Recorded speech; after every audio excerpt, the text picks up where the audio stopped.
یہ ہمارا ایک معمول ہے زندگی کا، انسانی فطرت ہے، اس سے مفر نہیں ہے۔ اب جو اس کی تڑپ ہے وہ 2 کروڑ کی گاڑی کی یا 2 کروڑ کے گھر کی یا 10 کروڑ کے گھر کی، تو پھر آدمی جان کی بازی لگا دیتا ہے۔ اگرچہ وہ 2 کروڑ کی گاڑی ملنے کے بعد پھر بھی تسلی نہیں ہوتی، کیونکہ اب 4 کروڑ کی گاڑی نظر آ رہی ہوتی ہے۔ وہ 10 کروڑ کا گھر ملنے کے بعد پھر بھی تسلی نہیں ہوتی، اس کو 20 کروڑ کا گھر یاد آ رہا ہوتا ہے۔ یہ ایک زندگی کا ایک معمول ہے، اس میں استثناء نہیں ہے۔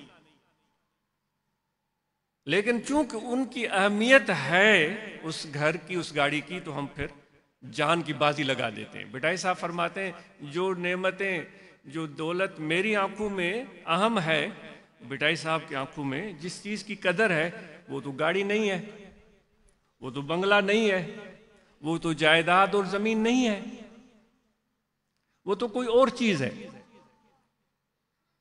تو فرماتے ہیں وہ ایسی چیز ہے کہ میں کیا کروں کہ اس کو لوگ جانتے بھی نہیں ہیں، وہ جانیں گے نہیں تو اس کی قدر بھی ان کو نہیں، اگر بیان بھی کریں تو کہتے ہیں یہ کیسی چیز ہے، وہ کہتے ہیں کہ کیسی چیز ہے یہ تو بھائی کوئی خاص چیز نہیں ہے۔ وہ کہتے ہیں کہ اتنے بے سمجھ اور ناسمجھ ہو گئے ہیں کہ موتی جیسی چیز میں سے بھی عیب نکالتے ہیں۔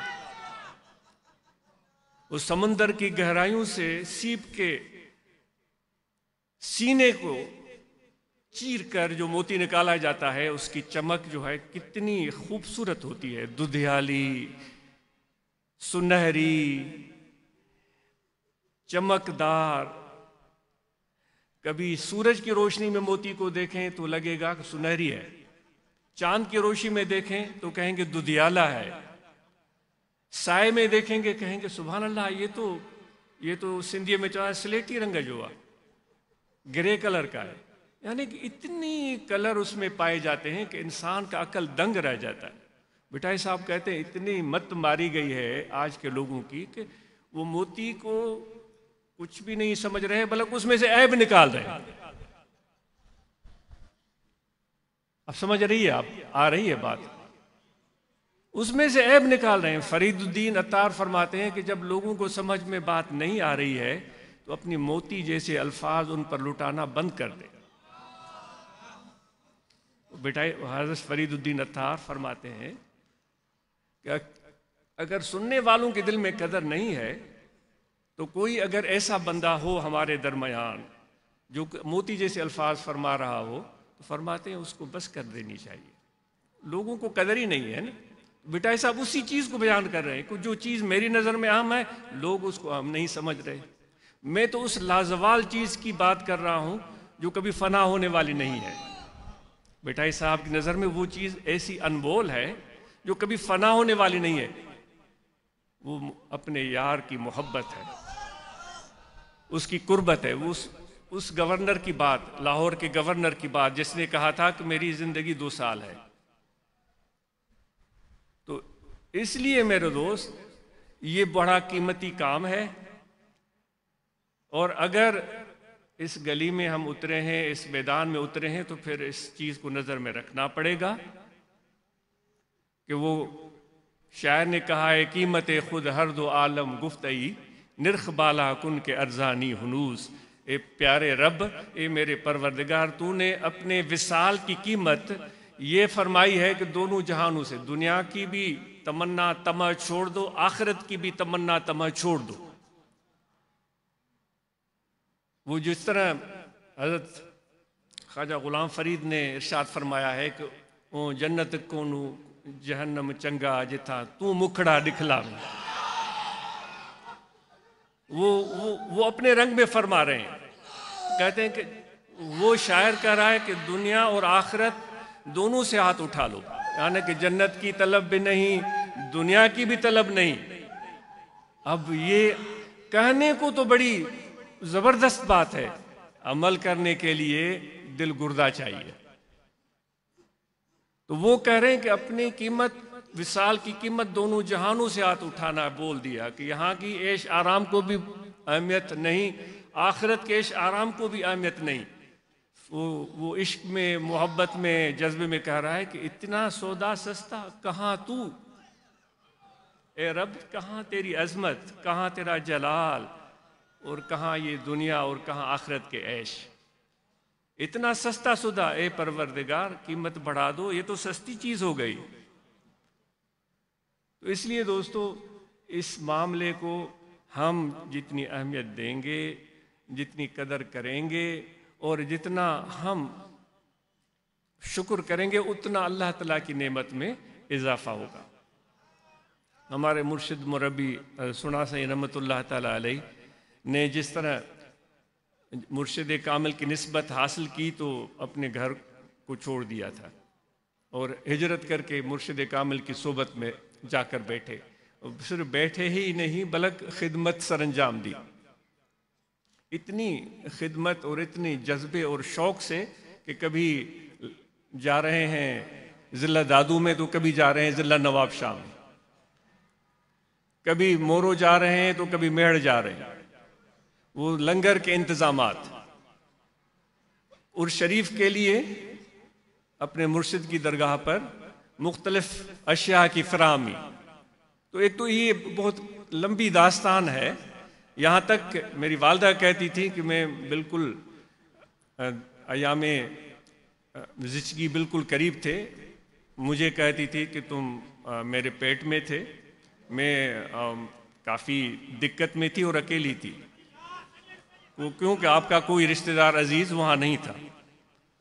سونا سی رحمۃ اللہ علیہ کا کوئی رشتہ دار عزیز وہاں نہیں تھا، نہیں میری والدہ کا کوئی اتنا، یعنی کہ ایک بچہ پہلے ہوا تھا، اب میں پیٹ میں ہوں۔ وہ کہتی تھی کہ ان کو پرواہ نہیں، مرشد نے حکم دیا وہ چلے گئے، پتہ نہیں نواب شاہ یا، کہتی ہیں تیری ولادت ہوئی تو وہ وہاں نہیں تھے، میں اکیلی تھی۔ مرشد کامل سے جو انہوں نے ناتا جوڑا، محبت لگائی، تو پھر انہوں نے اس چیز کی پرواہ نہیں کی، جس میں یار راضی اس میں میں راضی۔ یار اگر راضی کرنا ہے تو پھر اپنی رضا اور اپنے ارادے کو تو مٹانا ہی پڑے گا، ورنہ تو پھر یار کی رضا کی کوششیں چھوڑنی پڑیں گی، دونوں کام ایک ساتھ نہیں ہو سکتے۔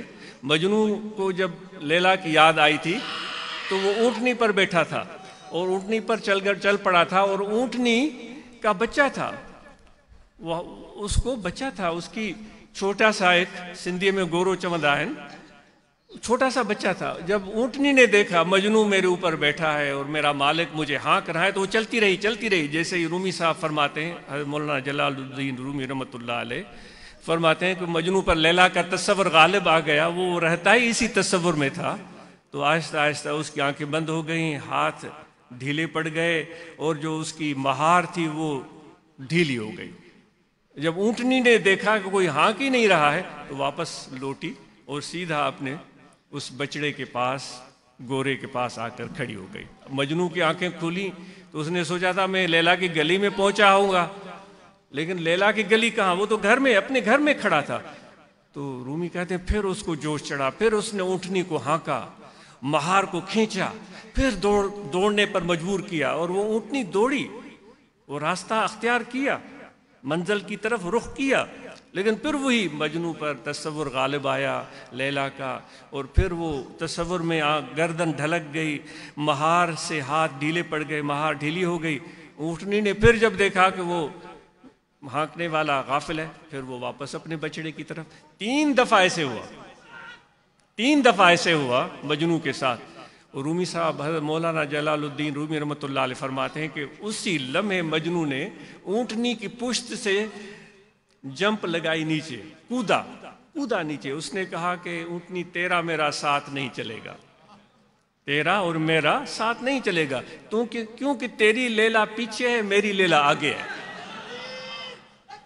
میں اپنی لیلا کی طرف آگے جانا چاہ رہا ہوں، تو اپنی لیلا کی طرف، اپنے بچے کی طرف پیچھے جانا چاہ رہی ہے۔ اس لیے کچھ بھی نہیں تو یہ دل کا رخ جو ہے نا، وہ مجنوں کی طرح سیدھا رکھنا پڑے گا۔ اس طرح نہ ہو کہ وہ جس طرح سعدی کہتا ہے کہ ترسم کہ کعبہ نرسی اے عربی کی راہ تو می روی بترکستان است. سعدی کہتا ہے کسی سے راستے میں ملا, کہاں جا رہے ہو؟ اس نے کہا حج پر جا رہا ہوں, خانہ کعبہ کی زیارت کرنے. تو سعدی نے اس کو کہا کہ بھائی مجھے خوف ہے کہ تم کعبہ پر نہیں پہنچ سکو گے, کیونکہ جو تو نے جس سمت رخ کیا ہے وہ کعبہ کی طرف راستہ نہیں جاتا, وہ ترکستان کو راستہ جاتا ہے. تو تیرا رخ سیدھا نہیں ہے, تو منزل پر نہیں پہنچ پاؤ گے, تم تو ترکستان پہنچو گے. اب ہم کہہ رہے ہیں کہ ہم حج کرنے جا رہے ہیں, رخ ہمارا ترکستان ہے. سندھی میں چوندان کعبے کاڈے منہ مریم جو کاڈے اللہ یار. تو دوستو اس چیز کو سمجھنے کی ضرورت ہے. تو یہ پہلا سبق ہے, محبت لگاؤ, فنائیت حاصل کرو, جان کی بازی لگاؤ. سبھی سانگا سٹے سٹے کہ مرد ایندہ میدان انہی میں. اسا مرشد فرمائندہ حضور سونا سے رحمت اللہ علیہ پاہیں تقریر میں جنہیں پرجوش تقریر فرمائندہ ہاں, تو پوئی الفاظ چودا سبھی سانگا سٹے سٹے کہ مرد ایندہ میدان انہی میں. جے بھائیں جوگی تھیاں تو مرد میدان جو تھی. یوں بھی شعر فرمائندہ جے بھائیں جوگی تھیاں تو مرد میدان جو تھی, نہ تو بھجی پاسے تھی بساں لاہوتی بھی لے جائیں. اگر ہمت ہے تو پھر میدان میں بھی کودو. ایسا نہیں کہ ایک قدم آگے رکھا 10 قدم پیچھے چلا گیا. فرماتے تھے پھر تو میدان ہی چھوڑ دو, تم تو لاہوتیوں کو شرمندہ کر دو گے, تم کیسے ہو. تو اس لیے قدم رکھنا ہے تو پھر پوری محبت یقین کے ساتھ رکھو. جو کچھ ہے رہنمائی, فیض, توجہ, نسبت مرشد کی کافی ہے. اور جتنا اپنے قلب کے توجہ اور تعلق کو مضبوط رکھے گا, آنا کانی نہیں کہ جو میٹھا میٹھا ہپ ہپ کڑوا تو تو, جو میٹھی چیزیں لگیں ہاں سے یہ تو تعویذ گنڈے تو کروں گا, دم بھی کروں گا. بھائی آؤ ماہانہ پروگرام میں, اسے میرے سر میں درد ہے. بھائی تعویذ گنڈو سے تو آپ کو کہا گیا ہے کہ باز رہو, آپ کو کہا گیا ہے کہ ماہانہ پروگرام میں آؤ. اب اس طرح کا معاملہ اگر ہم کرتے ہیں تو پھر آپ اندازہ لگائیں کہ ہم کہاں کھڑے ہیں. تو اس لیے دوستو آپ اور ہم پروگرام جو یہاں ہوتے ہیں اس میں شریک ہوں, اور اس میں ہماری شرکت ہمارے لیے فائدہ مند ہے. اور اس کے بعد نمبر آتا ہے ذکر قلبی کا. تو سب لوگوں کو معلوم ہے کہ یہاں انسان کا دل ہے, اس دل میں توجہ رکھیں. کھڑے بیٹھے لیٹے سوئے جاگے, وضو ہو یا نہ ہو, توجہ رہے کہ دل پکارا ہے اللہ اللہ اللہ اللہ اللہ اللہ. ہمارے حضور فرماتے تھے کہ ہمارے ان کے مرشد ارشاد فرماتے تھے کہ ہم پیر قریشی رحمت اللہ علیہ کی معیت میں اجمیر شریف گئے. وہاں کے عرس کے بعد پھر ہم وہ لمبا واقعہ بیان فرماتے تھے. پھر ہم لاہور داتا صاحب کی دربار پر آئے تو حضور پیر قریشی رحمت اللہ علیہ مسکین پور والے وہ داتا صاحب کی مزار کے قریب جا کر مراقبہ کر کے بیٹھ گئے. ہمارے مرشد کے مرشد پیر مٹھاسی رحمت اللہ علیہ پیچھے بیٹھ گئے. وہ سامنے مرشد کو بھی دیکھ رہے ہیں, داتا صاحب کی مزار کو بھی دیکھ رہے ہیں. وہ فرماتے ہیں اپنے دل میں کہ داتا صاحب آپ بڑے فیاض اور بڑے مقام اور شان والے ہیں, اللہ نے بڑی عنایتیں مقام آپ کو بخشے ہیں, مخلوق خدا کو آپ نے فائدہ پہنچایا, لیکن داتا صاحب میرا داتا میرا مرشد ہے, میرے لیے میرا مرشد کافی ہے. وہ دل میں سوچ رہے ہیں, زبان سے نہیں دل میں سوچ رہے ہیں. خود فرماتے تھے میں نے کہا میرے لیے تو مرشد کافی ہے, میرا داتا تو مرشد ہے, میرا رخ تو مرشد کی طرف ہے, میں تو ان کی طرف متوجہ ہوں. پھر اس طرح کی بات انہوں نے فرمائی تو فرماتے تھے کہ وہ پیر قریشی رحمت اللہ علیہ جلدی جلدی اٹھے اور نماز عصر بالکل سورج غروب ہو رہا تھا جلدی جلدی میں ادا کی. پھر آپ نے فرمایا کہ فقیرو ہم مراقبہ میں بیٹھے تھے تو ہمیں ارشاد ہوا کہ نماز کو دیر ہو رہی ہے, نماز ادا کرو. تو ہم اٹھ کر کھڑے ہوئے تو ہمیں یہ بھی القاء ہوا کہ داتا صاحب فرما رہے تھے آپ کا جو فقیر پیچھے بیٹھا ہوا ہے نا, وہ ایسی ایسی باتیں کر رہا ہے. وہ کہتے ہیں وہ باتیں وہ فرمانے لگے، پھر کہنے لگے کہ ہے دیوانہ لیکن آپ کا سچا ہے، تو ہرچ باشی باش لیکن اندکے دیوان باش، جو بننا چاہتے ہو بن جاؤ، لیکن دیوانگی کے بغیر اس راہ میں کام نہیں چلے گا۔ فیاض بھی مرشد ہے، رہنما بھی مرشد ہے، رہبر بھی مرشد ہے، تقریر بھی مرشد کی، ہدایت بھی، ارشاد بھی مرشد کامل کا، وہی کافی ہے۔ اوروں کی باتیں سن سن کر اپنا خانہ خراب ہم نہ کریں تو اچھا ہے۔ اگر خانہ خراب کرنا ہے آپ کی مرضی ہے، یہ چیز میں اپنے لیے پسند کر رہا ہوں اس لیے آپ کو عرض کر رہا ہوں۔ اگر اپنا خانہ خراب کرنا ہے، خانہ خراب کا مطلب یہ ہے کہ خود بھی راستے سے بھٹک گیا، اپنے پیچھے چلنے والے بیوی بچے ان کو بھی بھٹکا دیا، خانہ خراب کا مطلب یہ ہے۔ تو امید ہے کہ آپ اس چیز کو سمجھتے ہوں گے۔ تو یہ ذکر کل بھی بہت زیادہ توجہ سے اللہ اللہ اللہ اللہ اللہ اللہ، ہر سانس جو اندر آئے اللہ۔ 7 جو شرائط سلسلہ نقش بندی کے حضرت عبدالخالق عشدوانی رحمۃ اللہ تعالیٰ علیہ نے ارشاد فرمائے ہیں، ان شرائط میں یہ چیز شامل ہے کہ جو ہر سانس ہے وہ ایک سانس جو اندر آئے، وہ ایک سانس جو باہر آئے وہ غفلت میں نہ ہو۔ اندر سانس آئے تو بھی اللہ، سانس باہر جائے تو بھی اللہ۔ یہ قلبی ذکر سے ہی ممکن ہے۔ اور خلوت در انجمن بھی فرماتے ہیں، ہزاروں کے لاکھوں کے بیچ میں بیٹھا ہوا ہے، طرح طرح کے لوگ ہیں، لیکن وہ اپنے ذکر میں اتنا یکسو ہے کہ کروڑوں کا لاکھوں کا مجمع اس کو غافل نہیں بنا رہا ہے۔ وہ ذکر کر رہا ہے اللہ اللہ اللہ، گفتگو کر رہا ہے جو بھی اللہ اللہ اللہ اللہ۔ یہ قلبی ذکر کا کرشمہ ہے، آپ کر کے دیکھیں کس طرح فائدہ ہوتا ہے۔ تو امید ہے کہ اس چیز کا دھیان رکھیں گے، اور پھر اس کے بعد جہاں جو آپ کو تجوید سکھائی گئی اس کی مشق جاری رکھیں۔ جب واپس جائیں تو اس تلفظ کی مشق جاری رکھیں، استاد سے رہنمائی لیں کہ آگے آپ کس طرح اس اپنی تجوید و قرأت کو بہتر کر سکتے ہیں، جو بہت ضروری ہے ہمارے لیے۔ اور اس کے ساتھ جو آپ نے احادیث اور آیات یہاں علماء اکرام کی زبانی سنی، ان کو قلم بند کیا ہوگا، ان کو یاد کر لیں، ان کو یاد کر لیں، اور باقاعدہ اس کا معنی مفہوم درست طریقے سے یاد کر لیں۔ اور پھر جہاں بھی جائیں، یا حج پرن وٹ یا کر پرن سندی پچا، وہ بٹائی صاحب فرماتے ہیں یا تو دوست کے ساتھ ہی رہو، ان کی خدمت میں بیٹھے رہو، اگر دوست سے دور ہو گئے ہو تو دوست کا ذکر کرتے رہو، میرا یار ایسا، میرا محبوب ایسا، ایسا ان کا، ایسی ان کی سخا، ایسا ان کا فیض، ایسی ان کی نظر۔ یہ 2 کام اہم بتا، یہاں ہو جو پرن وٹ، یہاں کر پرن سندھی پچار، بنی گالن کھان دھار شرل قادر کینکھیں نہ کرے۔ ان باتوں کے علاوہ کوئی تیسرا کام جو ہے اس عشق کے راستے میں نہیں چلتا۔ کہتے ہیں حضرت بہاؤالدین کے خلیفہ تھے غالباً، وہ آ رہے تھے مرشد کی خدمت میں، خود لکھتے ہیں غالباً، یا مجھے اشتباہ ہو رہا ہو تو مجھے معاف کیجئے گا کہ یادداشت پر ہی کام چلا رہا ہوں۔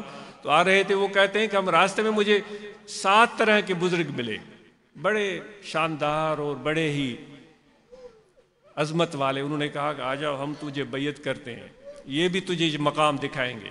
پھر آگے منزل پر کوئی اور ملا، اس نے کہا تمہیں ہم یہ مقام دکھائیں گے، یہ شان دیں گے۔ تیسری منزل پر کوئی تیسرا ملا، چوتھی منزل پر کوئی چوتھا ملا۔ کہ 7 جگہوں پر ہمیں دعوتیں ملی۔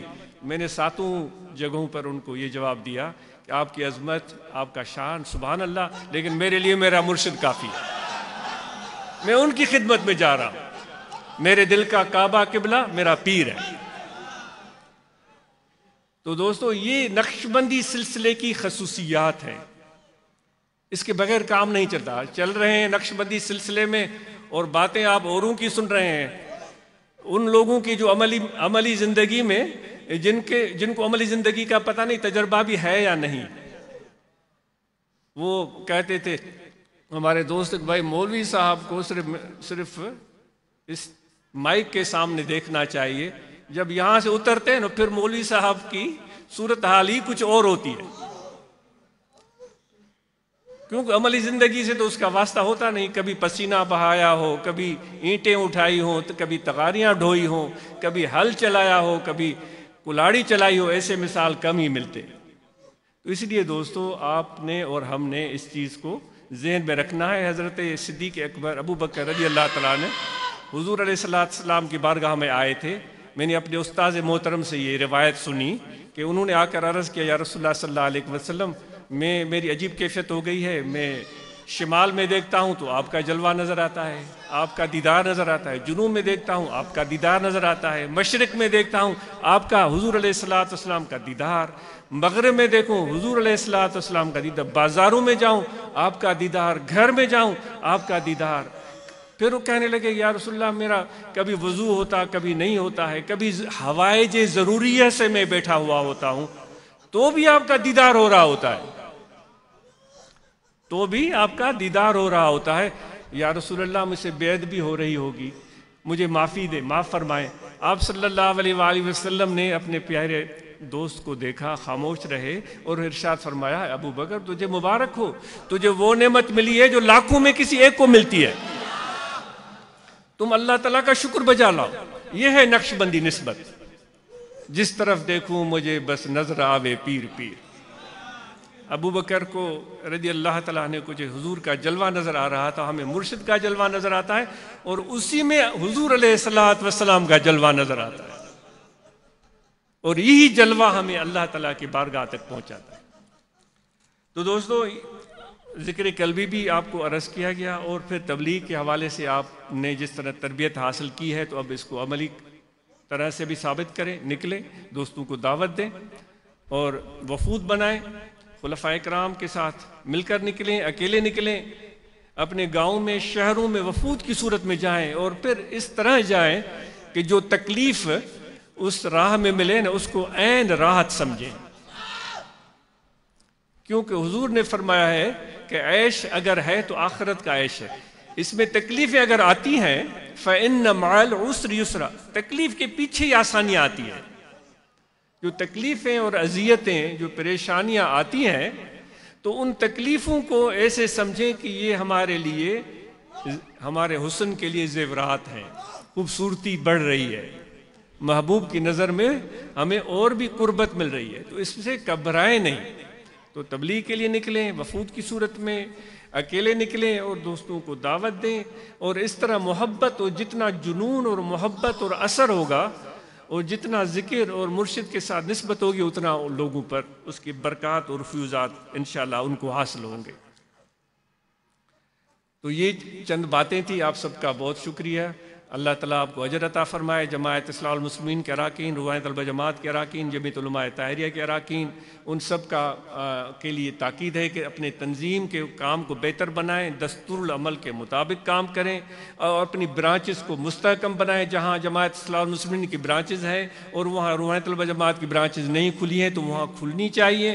اور جس رفتار سے دوست اپنے ضلع میں جماعت اصلاح المسلمین کی برانچز بڑھا رہے ہیں, جس طرح نوشہر و فیروز کے 2 زون ہو چکے ہیں اور اس میں خاصی تعداد ہے برانچز کی, تو امید ہے کہ روحانی طلبہ جماعت کے نوجوان بھی ان سب برانچز میں جا کر جہاں بھی نوجوان میسر ہوں وہاں اپنے برانچز کا قیام عمل میں لائیں گے. اپنی صحت کا خیال رکھیں. لیکچر دیے گئے ہیں, پہلے بھی عرض کرتے رہتے ہیں, اور اس دن بھی عرض کیا تھا, ہم اپنی صحت کا خیال رکھیں.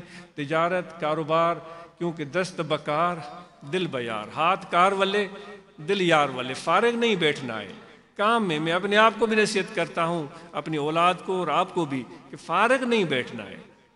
فارغ جو شخص ہوتا ہے وہ شیطان کا دوست ہوتا ہے. پھر اس کو ڈپریشن بھی ہو جاتا ہے, پھر وہ مایوس بھی ہو جاتا ہے, پھر وہ ملول بھی ہو جاتا ہے. جو کام میں رہے گا اللہ تعالیٰ کے کرم سے, اللہ تعالیٰ فرماتا ہے وَإِذَا قُضِيَتِ الصَّلَاةُ فَانتَشِرُوا فِي الْأَرْضِ وَابْتَغُوا مِن فَضْلِ اللَّهِ. جب نماز ادا ہو چکی ہے تو پھر زمین میں پھیل جاؤ. نماز سب سے اہم ہے. نماز ادا کرنے کے بعد زمین میں پھیل جاؤ. وَابْتَغُوا مِن فَضْلِ اللَّهِ, میرا رزق جو تمہارے لیے میں نے اس زمین پر رکھا ہے, اپنی محنت, کوشش اور ذہانت سے اس رزق کو حاصل کرنے کی کوشش کرو. وہی بات جو نقشبندی سلسلے میں دست بکار دل بیار، پھر آخر میں کہتا ہے وَاذْكُرُوا اللَّهَ كَثِيرًا لَعَلَّكُمْ تُفْلِحُونَ، اس کاروبار زندگی میں میرے ذکر کو مت بھولنا، ذکر کرتے رہو تاکہ تم اپنے اس بزنس میں، اپنے کاروبار میں، اپنی رزق کے حصول کی کوشش میں تم کامیاب ہو جاؤ۔ سمجھ گئے آپ؟ تو یہ اللہ تعالیٰ کا ارشاد ہے۔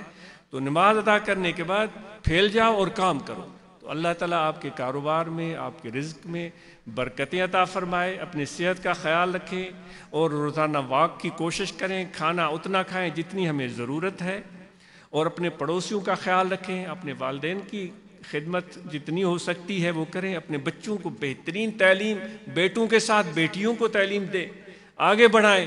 اتنی بڑی تعداد میں ہماری خواتین بالکل ان پڑھ ہیں، ان کو تعلیم نہیں آتی، ان کو دستخط کرنا نہیں آتا، وہ مجبور ہیں، کوئی ان سے دھوکہ کرے، فراڈ کر جائے تو ان بیچاریوں کو کوئی پتہ ہی نہیں ہے۔ اور پھر وہ سب سے مظلوم طبقہ، آپ مانیں یا نہ مانیں، ہمارے معاشرے میں یہی خواتین ہیں جو علم سے محروم ہیں۔ تو ہمیں اپنی بچیوں کو تعلیم دینی ہے، ہم میں سے کسی کی بھی بیٹے اور بیٹیاں ان پڑھ نہ ہو۔ قرآن مجید کی تعلیم کا اہتمام ہر برانچ میں ہونا چاہیے، پہلے بھی کہا جاتا ہے، یہ پھر تکرار ہو جائے گی۔ آپ سب کا بہت شکریہ، جزاکم اللہ خیر۔ میرے مرشد